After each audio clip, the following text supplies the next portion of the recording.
3, 2, 1. Oh, nice. I didn't really do that much. You are the Wicked Witch. I am. Look at that. I am. Oh, so do you have black lipstick? I got moles, I got black lipstick. You can't really see it, but I got glitter places. Oh, you can't see me, can you? I can't. I thought mine came on. Hold on. Oh, Christy. Oh, I am impressed. Are you a zombie or what are you? Sort of, I guess, because I've been shot. Dead. Can you see? Yes, I can bullet see. hole in my head. Oh my God, that is so good. Yeah. I am impressed. Cameron helped me. My daughter helped me do the makeup. Oh my gosh, and, I am so impressed. And I got black hair. What happened there? Is that actually your hair? I just wanted to. Yeah, I dyed it. Did you dye your hair? Yeah. What do you think? I like it a lot, actually. I didn't really. It's like a. You didn't? It's temporary.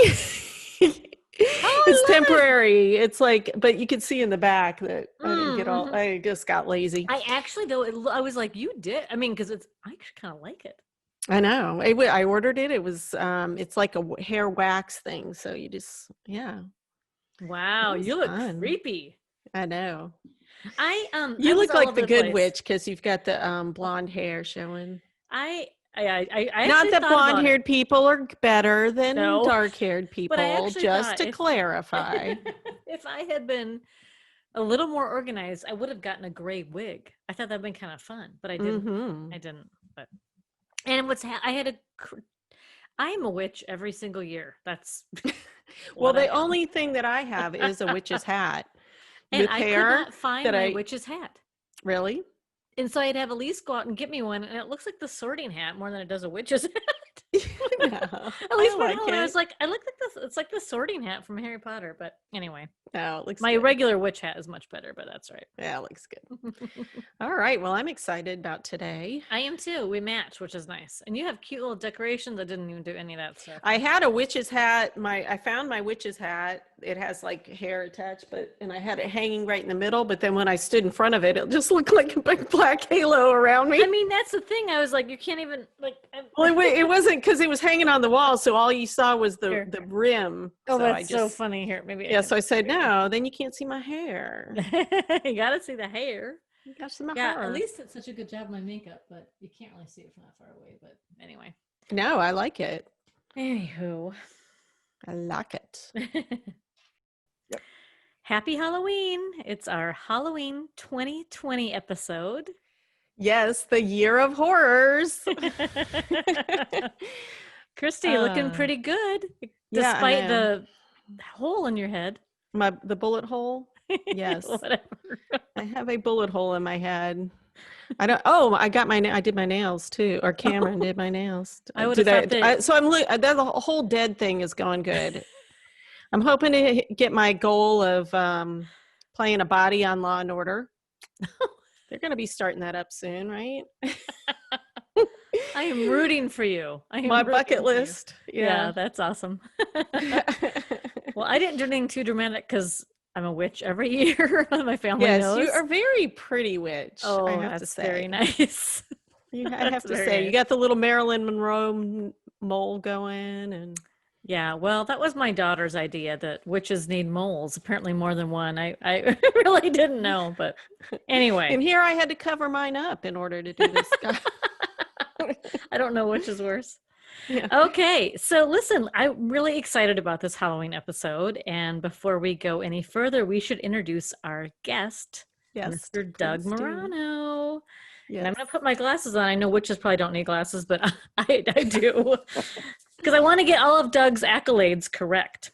Okay. So you're going to see why this is so perfect. And Christy knows. I've been wanting to get Doug on here forever. Doug is the Bram Stoker award-winning editor of Behold, Oddities, Curiosities, and Undefinable Wonders, an anthology, and the co-editor of the Bram Stoker Award-nominated Gutted, Beautiful Horror Stories. His latest editing effort is this. You can see I've been reading it, so I've got my bookmark in. Ooh, Um, all right. yeah, it's Miscreations, Gods, Monstrosities, and Other Horrors with co-editor Michael Bailey. My daughter came in today and saw this Miscreations on my desk, and she's like, "Oh, I want to read that." And I was like, "All right, the cover is great, obviously." Doug is as an active member of the Horror Writers Association and was the organization's promotions and social media coordinator from 2013 to 15. And he is the co-recipient of that group, the HWA's 2014 Richard Lehman President's Award for Service. Ooh. And Doug resides in one of my favorite states of South Dakota with one of my favorite people, his wife, and their 4 children. Oh, Doug, it's great to meet you. Great to meet you as well. Thank you for having me today. And you're going to make me blush by reading all that. Hey, you know, we like to give credit where credit is due. And Right. Kathy has talked a lot about you. I have. I'm just lucky to be here. It turns out I kind of already knew you because I was one of the Twitter followers that liked your viral text. Oh, okay. Yeah. She was saying, Viral he had tweet. this Viral tweet. tweet. I'm sorry, tweet. Yeah. Right. Yeah, there you go. I'm dating myself. I tweet. All right. But I loved your words and your sentiment. Actually, I'm gonna read And it. say you should tell everybody what it is. Yeah. Okay. So he wrote, I get tired of the under 40 lists. Show me someone who's got their PhD at 60 after losing everything. Give me the 70-year-old debut novelist who writes from a lifetime of love and grief. Give me calloused hands and tender hearts. Aw, that was no wonder that went viral. Yeah, that deserved to, Doug. Yeah. Thank you. Yeah. Yeah, Hey, it was a little off brand for me. What, the tenderness? Right, yeah. Maybe. I don't know. It definitely wasn't horrible. No. Yeah, so tell us how that happened and what that was like. Oh, it was crazy. I fired it off without really thinking much about it, honestly. I had seen kind of yet another under 40 list, and it just kind of got under my skin. I don't know if it's a South Dakota thing or the way that I was raised in particular, but I've always been one to respect grit over grace, and those people who just never give up.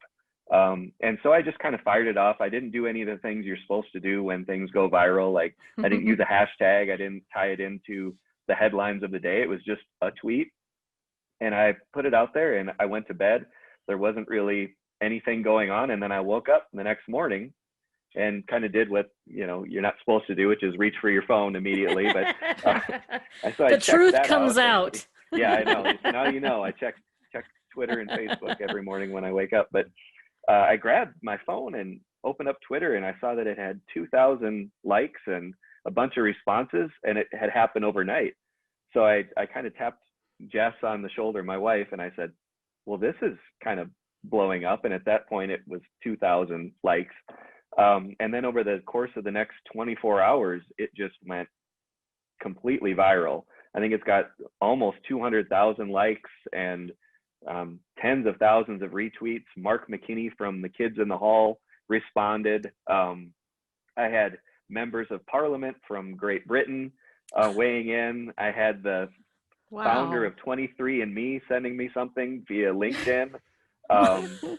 It was just crazy, and so it was a lot of fun. I was exposed to a lot of different people that I didn't normally, my circle in social media is largely horror writers. But it was a lot of fun to sort of expand my circle. And I'll tell you, beyond the sort of celebrity responses that I received, the ones that came just kind of out of nowhere, just regular people, were some of the most touching ones of all. Like there was this gentleman who had struggled with mental illness, and he was in his 40s, and he had just gotten his driver's license. That was his something that he had done. Somebody's grandfather had learned to swim when they were 80. And it just, those stories really, really touched me. And it was one of those things that I think during a year like the one that a lot of us have had, it Absolutely. was for a few days just sort of the antidote for a lot of that. So I was really, really pleased. If you're social media can be kind of a dangerous thing, and if you're going to go viral for something, this is the kind of thing that you hope you'll go viral for, rather than I really stepped in it in some way. So yeah, because that's the other side of the coin. Well, the fact that you lifted people up is really cool, and then you got to hear reciprocally all that good stuff coming back at you. I mean, that's as good as social media gets, right?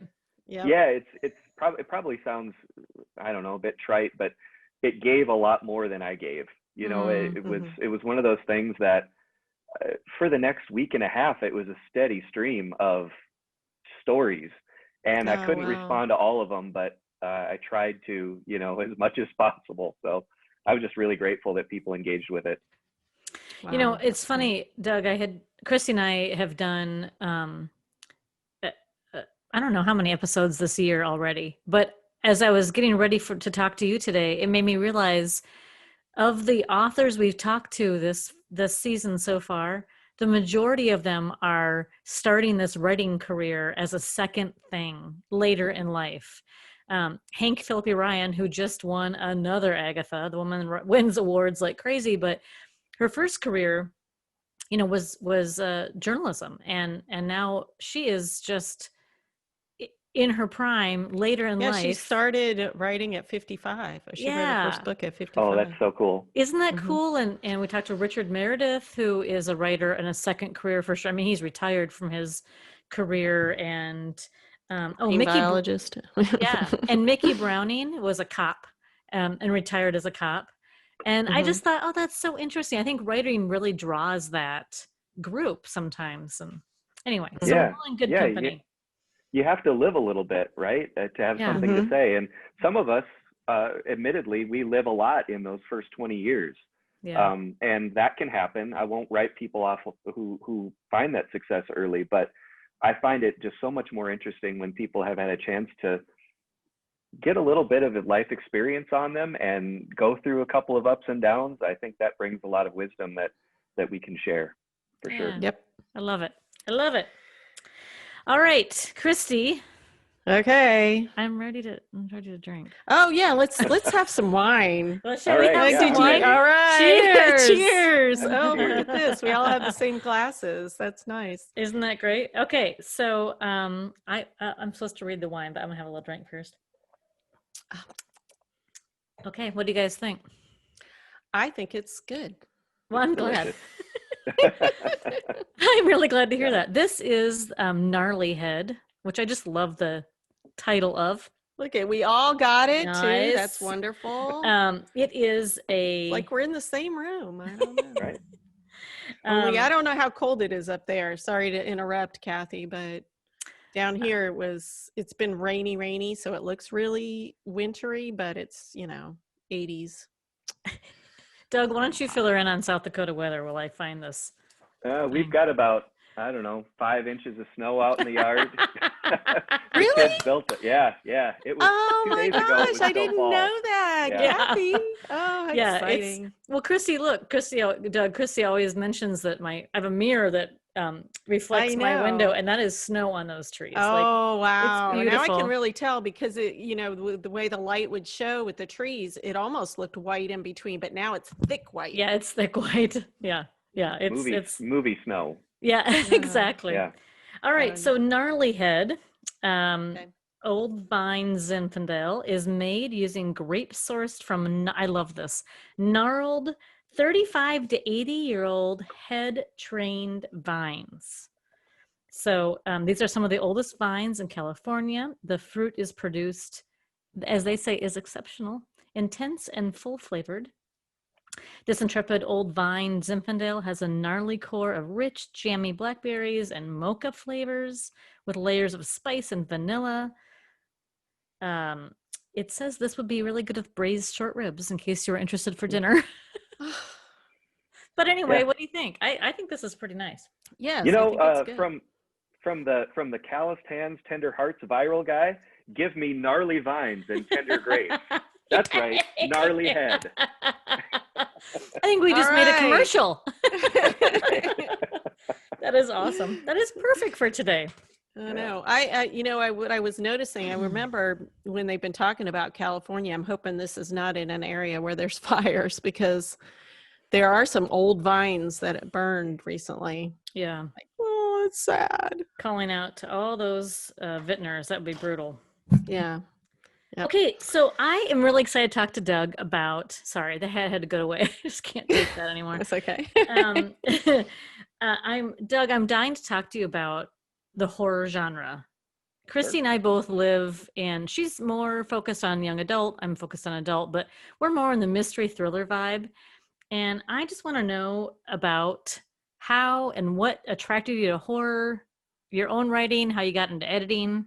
Go. Sure. Well, my first brush with the horror genre came when I was probably too young for it, honestly. It was summer, and I was, I don't know, probably 11, 12. And my mom, I think, wanted to get rid of me, and she knew there was a garage sale down the block. So she gave me a little bit of money and said, okay, just go knock yourself out. And I wasn't really a big reader of horror. I didn't, have access to a lot of books like that when I was growing up. My parents certainly weren't into it. And so I took my money down the block and pawed through this sort of milk crate of books. And there was a hardcover book. It was a brick of a thing. And it was mostly gray. And it featured a little paper boat going down the storm drain and a green reptilian hand reaching up out of the sewer. It had two big letters in red across the front. It. Oh, I was going to say Stephen King. Oh, Yes. that was how I started reading. Yeah, I know Christy's you have read a lot of King, haven't you, Christy, also? Yes, I have. Yeah. But that's almost the extent of my horror, I think. Yeah. Right. Yeah, it's the gateway drug for a lot of us. And and so the irony is that I brought the book home and I did not show it to my mom or dad because it seemed like it was forbidden, and probably, at that age, probably was. Yeah. Oh, yeah. But I took it downstairs. My bedroom was in the basement. I took it downstairs immediately. And for the next summer, because it's a 1,300 page book, I took the summer to read it. And every once in a while, I just come thumping up the stairs, bump, bump, bump, bump, bump, bump, bump, come busting out just all sweaty. And my mom would be like, what's with you? Nothing, I'm fine. I heard a noise. Just want to make sure my family's still here. Yeah. That's pretty good investment, return on investment, that it occupied you all summer. Right? Yeah. It consumed me. I would say beyond occupied. I became obsessed with it, and it opened up this world that because the book occurs in two halves. It's the kids at the Barrens, basically, kind of that coming of age when they first meet Pennywise, and then they're adults, and in the second half. And I was just at the age where I was on the cusp of being the same age as the Losers Club. And as a young man who often kind of felt like I couldn't find my place, I really identified with that group, and just completely fell in love with that group. And I identified with them a lot at that age. And then the funny thing is, 20 years later, when I read it again for the fifth or sixth time, I found myself really drawn to the second half of the book, because that's when the midlifers come back and confront their childhoods and things like that. So it's kind of the gift that keeps on giving. I actually still have that original copy. It's sort of the shrine. It's the thing that changed everything. And it's the one that I keep going back to. It's interesting how I love the conversation about how the right book finds you at the right time sometimes. And that, obviously we're very young, but it clearly led to something. So you transitioned into editing horror anthologies. How did that happen? Yeah. So That's just for a not the while, normal track, I mean. Right.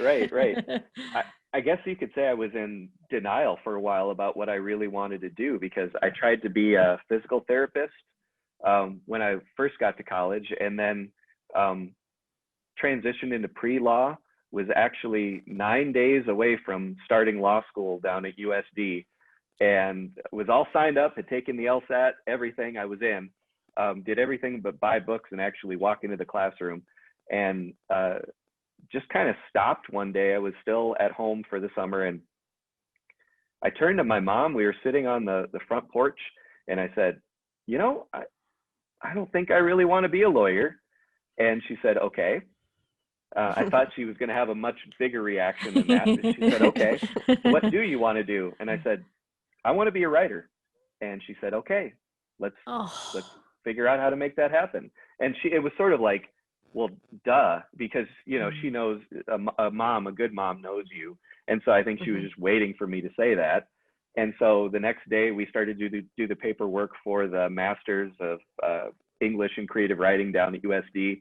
I started there, and I made a promise to myself that if I were to start this and really change tracks and be serious about it, that I would support myself with writing and editing, and that would be my thing. Wow. And so I went through that program, had a wonderful experience. It really broadened my horizons well beyond horror into the classics and Black literature and LGBTQ literature and all these things that I had never really taken into consideration, which have now informed what I do in a lot of ways.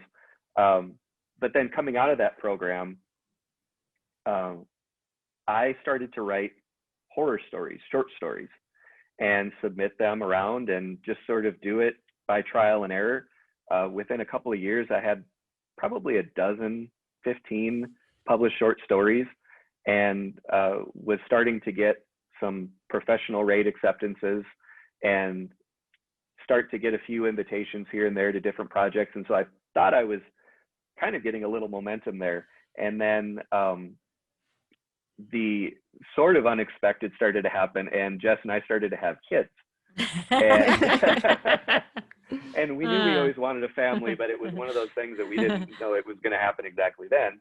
And so what I found was I wanted to stay in the business, but after our first child, Rocco, was born, that the time and the discipline that I needed to craft a narrative over the course of half hour to an hour at a time, it just didn't exist anymore. But what I found that I could do is concentrate for 15, 20 minutes. And it was a different kind of concentration. And around the time that our second child, Eva, was born, someone who is now a dear, dear friend and editing partner of mine, D. Alexander Ward, came out of the woodwork, and he said, hey, at this time I didn't know who he was. And he said, hey, I've seen your fiction in a couple of different places. I like your style. I like the way that you present yourself. What do you think about working on an anthology together?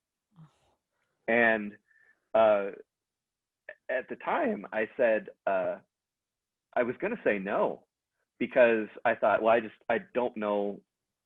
I've never done this before. We don't have a publisher. We don't have any money. We don't have any contacts really in the business. How are we even going to do this?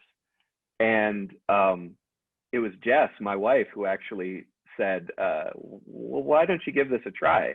Because she had seen me kind of struggle to keep my creative footing over the course of the previous couple of years. And it's sort of like, it may be a bit grandiose to compare myself to this, or this situation to Stephen King's situation, but there's a story where his wife fished the manuscript for Carrie out of the garbage and told him to finish it. Well, Jess kind of did the same thing for me, and she said, she was a little bit more tough love about it. She said kind of essentially, well, no one's really breaking down your door, Doug.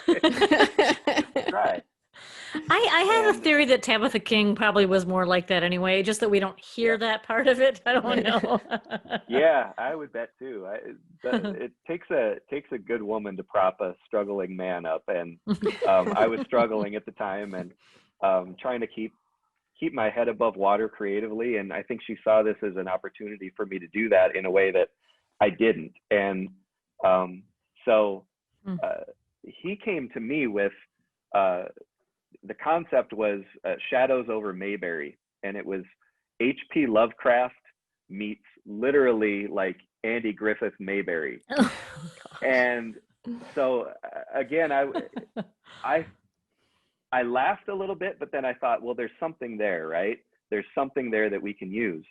And so we talked about it. We went through like the intellectual property obstacles that came with using something that was already an intellectual property, like the Andy Griffith Show. But there was something about it, like this idea that somebody from a small town like Barney Fife confronting these horrors from beyond the cosmos, like that appealed to me, right? And so I thought there was fertile ground there. And so what I did is I said, well, maybe not Mayberry, but what if we did Shadows over Main Street, where Lovecraftian horrors descend upon just small town America? And to his credit, Ooh, you know, this was creepy. kind of his baby, and he was all about it. And so that's how I got into this. It was wow. sort of almost by accident, but the thing we kept on saying, it was like our battle cry was, we're going to swing from the chandeliers until they kick us out of this party. And so we swung for the fences from day one. And where another part of my biography comes into play is around that time, I was also getting to be the Horror Writers Association social media manager. And they turned me loose to do a series that I wanted to do of interviews called Noah Nominee. And what that was is I was able to interview all of the Bram Stoker Award nominees and feature them prior to the awards to say, all right, here are all of our people. This is the great work they're doing. This is what they're nominated for. It was around that time that Dee came to me with this idea. And then I kind of went, aha, I'm not going to be cold calling people. I have this whole Rolodex full of really talented writers who have heard from me at this moment. And so I sort of shamelessly started putting out asks, and one thing led to another. And we, before we knew it, we had an anthology. And that was the very first book anthology that I ever did. And then from then, it's just been going to where the energy is in terms of concepts. I know that was a super long answer. I'm really sorry. But, No, it was so interesting. It is interesting. It was one of those things that came together in a way that I never could have anticipated. And we got lucky a lot because a lot of people said yes that probably should have said no. Well, we're thankful for that. I know. Well, we And should this talk a is- little so bit is- about Me too. I know. So is this the third, Doug? Is the Miscreations the third anthology then? Let's see. So it was Shadows Over Main Street, then Gutted, Beautiful Horror Stories. Oh, so this is Then 4. Shadows Over Main Street Volume 2, Oh, and then Behold, and then Miscreations. So, and then I was tangentially involved in one called Welcome to the Show, but it wasn't really one that I had spearheaded. So 5 in the last Wow. 5 years. that's amazing. Okay, so I don't know of the horror genre much. The most I know about the horror genre is I read 1,000 years ago when I was TAing at SDSU's master's degree program. We taught Stephen King's essay, Why We Crave Horror Stories. And I mean, I really had to dive deep on horror genre then, just because I don't know of it very much.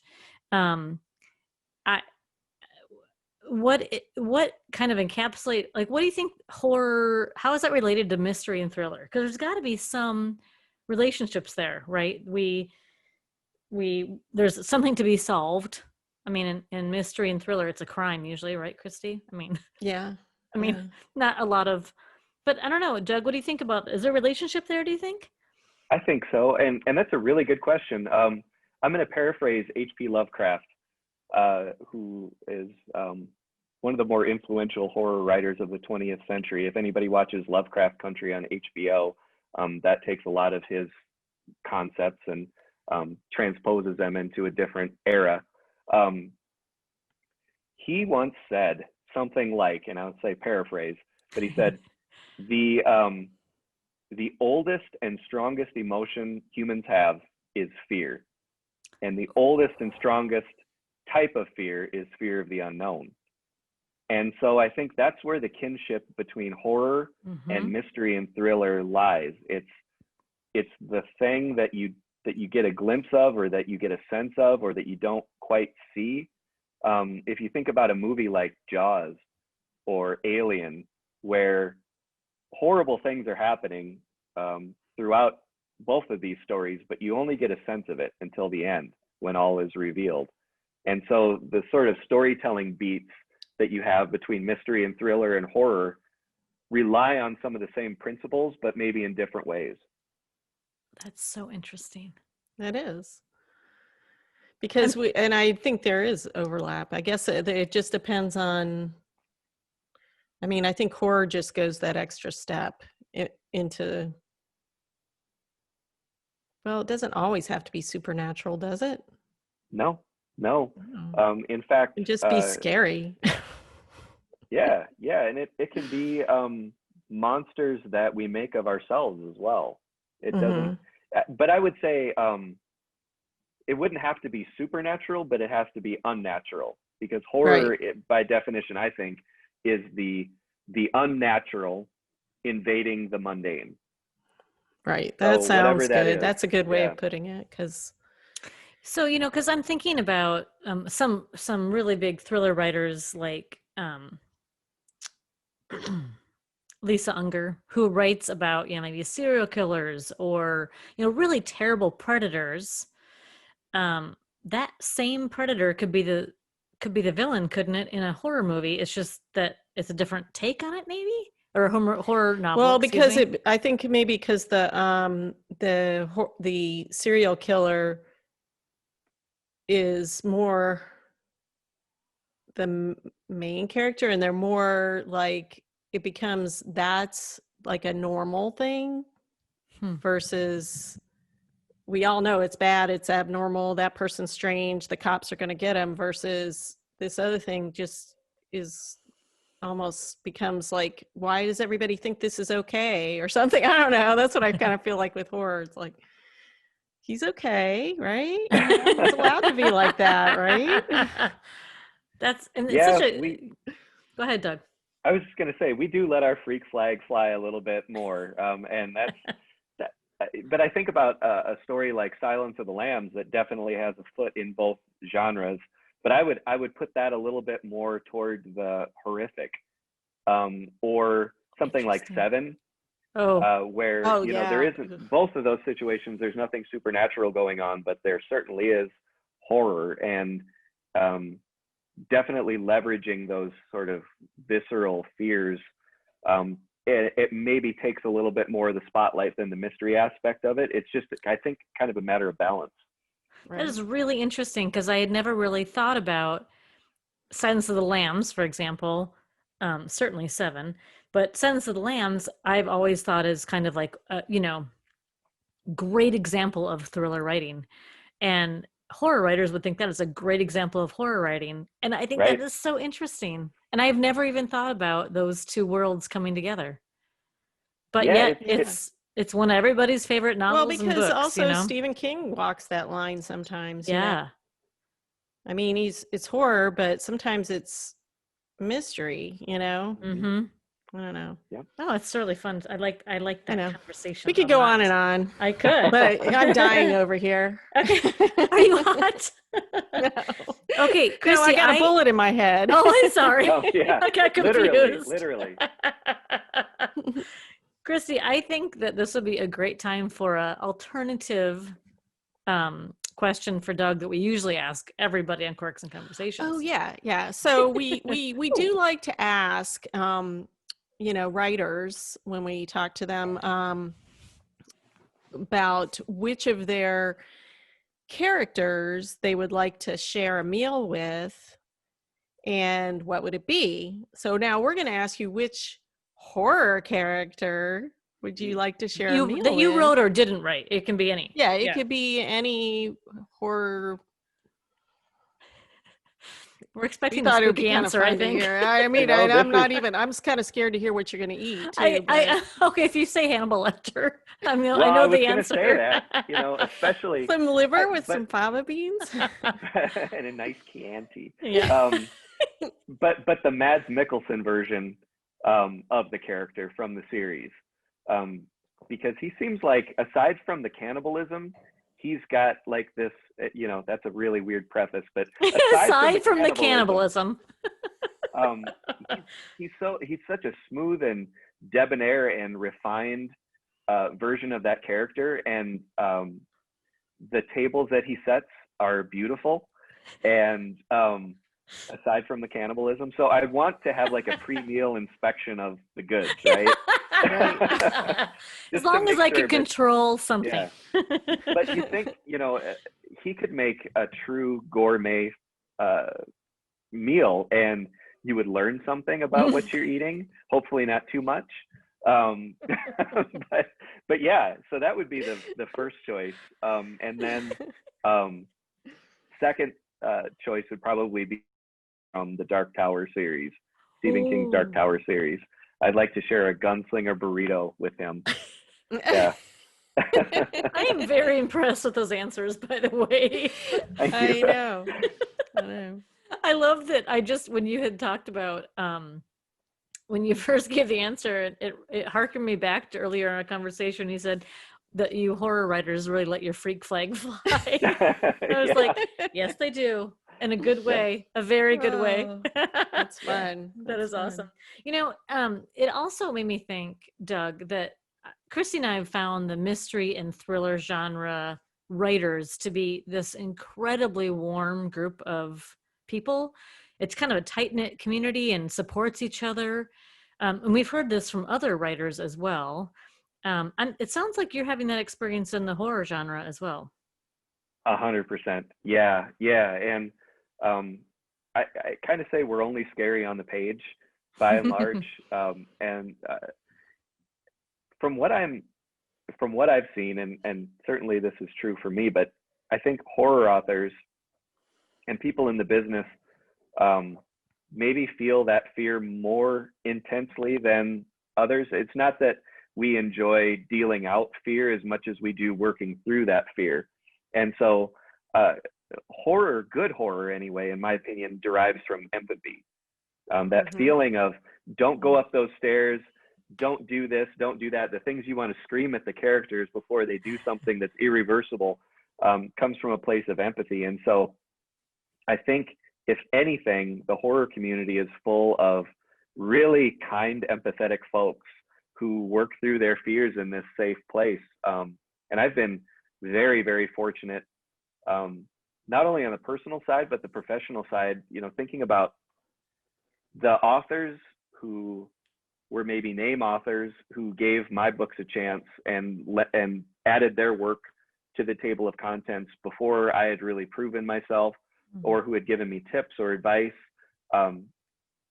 lent their support behind the projects, whether by coming onto the project or routing me to contact information for another author. It's just been, my experience has been that of a wonderful supportive community.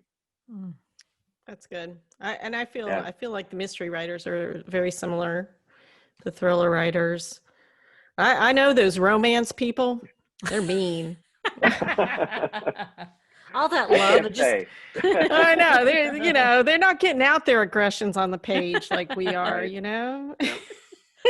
All right. Listen, this has been so fun, Doug. I am so thrilled to have gotten to do this. It's too bad we couldn't have done it where you and I could have been together, but you know, Right. Yeah. Pandemic, whatever. Yeah.